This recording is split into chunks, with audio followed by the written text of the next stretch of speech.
Clarke insists, "There is work to do" for Scotland following World Cup failure. Ireland loss. Steve Clarke has admitted that Scotland's 4-1 win over Armenia in the UEFA Nations League does not turn their June campaign into a success. The Scotland boss praised his side for overcoming fatigue to beat Armenia, who ended up with 9 men, on Tuesday evening. Clarke believes his team still have a realistic chance of finishing top of their Nations League group even after losing 3-0 to the Republic of Ireland over the weekend. Scotland have 6 points at the halfway stage but face a double-header against World Cup playoff conquerors Ukraine either side of a Hampden clash with the Republic of Ireland in September. Looking back at the 4-game programme, Clarke said, "It was a difficult schedule for the players. It was difficult. But we haven't made excuses until now. There's no excuses for the 2 games that we lost. 2 wins against Armenia are not going to make this international camp a good camp. Because it wasn't. We failed on our primary objective, to get to the World Cup. We failed on that and we had a really bad performance in Dublin, which put us on the back foot again. It's nice to bounce back but there is work to do. Very happy with those finishes. And more importantly very happy with the win." After adding 2 goals to his Scotland tally this evening, Stuart Armstrong emphasised the importance of ending this Scotland camp with a positive result in Armenia. #ARMSCO pic.twitter.com/8fu7qwrtdy. Scotland national team. At Scotland NT.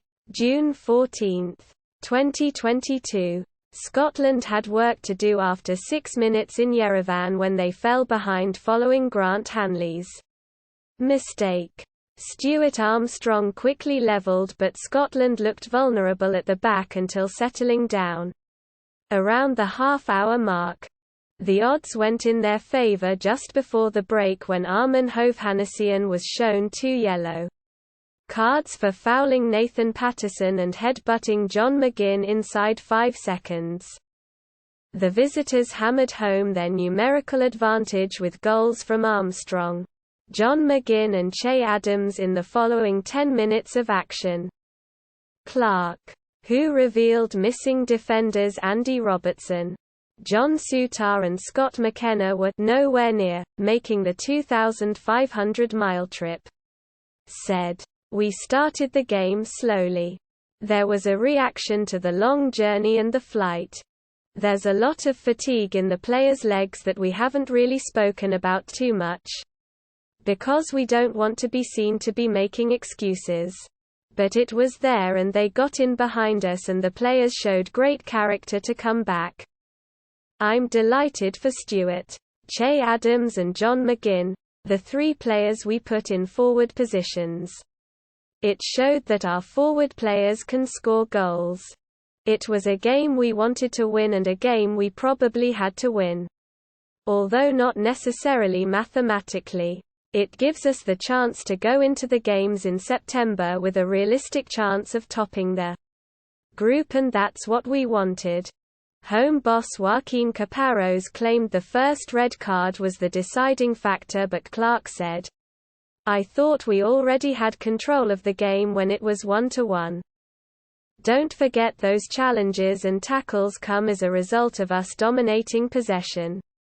Moving the ball quickly and playing quick 1-2s. That's a consequence of having control of the game. I understand what their coach is saying about the red card but you still have to capitalize and we capitalized just before halftime and then immediately after halftime. And the game was done after that.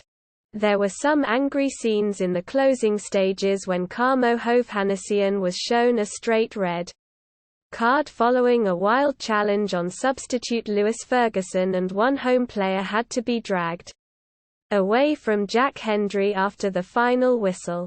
Clarke said, "To be fair to their coaching staff, They were on the pitch pretty quickly and made sure everyone was calm. Listen. There were some hard tackles towards the end of the game and professional players are always going to react to them. But it was nothing. I was more concerned about the bottles being thrown on the pitch after the tackle on Lewis. I saw one bouncing on the middle of the pitch. It was a hell of a throw.